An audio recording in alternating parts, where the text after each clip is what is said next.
दुनिया तक पर टॉप 5 में देखिए।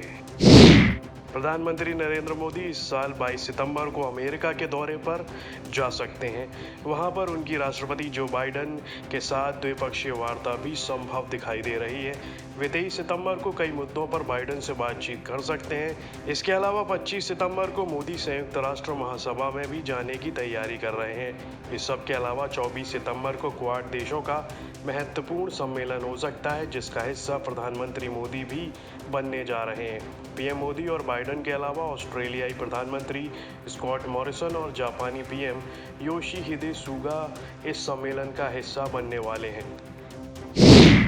अफगानिस्तान की नई तालिबान सरकार को लेकर अमेरिका ने चिंता जताई है। अमेरिका का कहना है कि सरकार में जिन लोगों को जोड़ा गया है उनका ट्रैक रिकॉर्ड विश्वास करने लायक नहीं है। अब अमेरिका के इस बयान पर तालिबान भड़क गया है।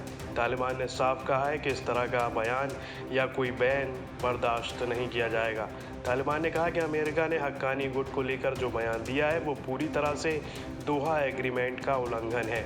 इस तरह का बयान अफगानिस्तान या अमेरिका किसी के भी हक का नहीं है। ऐसे में दोहा एग्रीमेंट के तहत इस्लामिक अमीरात के सभी सदस्यों को संयुक्त राष्ट्र और अमेरिका की ब्लैक लिस्ट से तुरंत हटा देना चाहिए।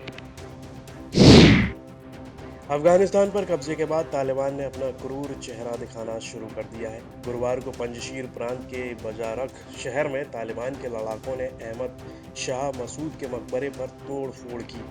तालिबान के लड़ाकों ने यहाँ शीशों को तोड़ा तो बाकी चीज़ों को भारी नुकसान पहुंचाया। अहम बात यह है कि अहमद शाह मसूद की 20वीं बरसी के दिन 9 सितंबर 2001 को अलकायदा के आतंकियों ने अहमद शाह मसूद की हत्या कर दी थी।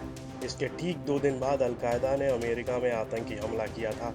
1990 के दशक से पहले जब अफगानिस्तान पर सोवियत ने कब्जा किया था, तब अहमद शाह मसूद की अगुवाई में ही पंजशीर के लड़ाकों ने उन्हें मात दी थी। सोवियत के जाने के बाद अमेरिका ने अपने पैर पसारने शुरू किए थे। प्रधानमंत्री नरेंद्र मोदी की अध्यक्षता में 5 देशों के समूह ब्रिक्स का सालाना शिखर सम्मेलन हुआ। वर्चुअल तरीके से आयोजित इस शिखर सम्मेलन की अध्यक्षता भारत के पीएम नरेंद्र मोदी ने की। ब्रिक्स की बैठक पर दुनिया भर की नजर रही, क्योंकि इसमें चीन, भारत और रूस जैसे बड़े देश शामिल थे, जिनकी भूमिका आगे की अफगान कहानी में काफ़ी अहम है। ब्रिक्स नेताओं ने नई दिल्ली घोषणा के तहत अफगानिस्तान संकट को शांतिपूर्ण तरीके से निपटाने का आह्वान किया। कोरोना की पहली और दूसरी लहर ने दुनिया भर के देशों को बहुत नुकसान पहुंचाया। इसकी तीसरी लहर आने की भी आशंका जताई जा रही है। भारत में काफ़ी तेज़ी से वैक्सीनेशन तो हो रहा है, लेकिन बच्चे अब तक टीकाकरण से दूर हैं। इस बीच क्यूबा में 2 साल के बच्चों को कोरोना की वैक्सीन लगाई गई है।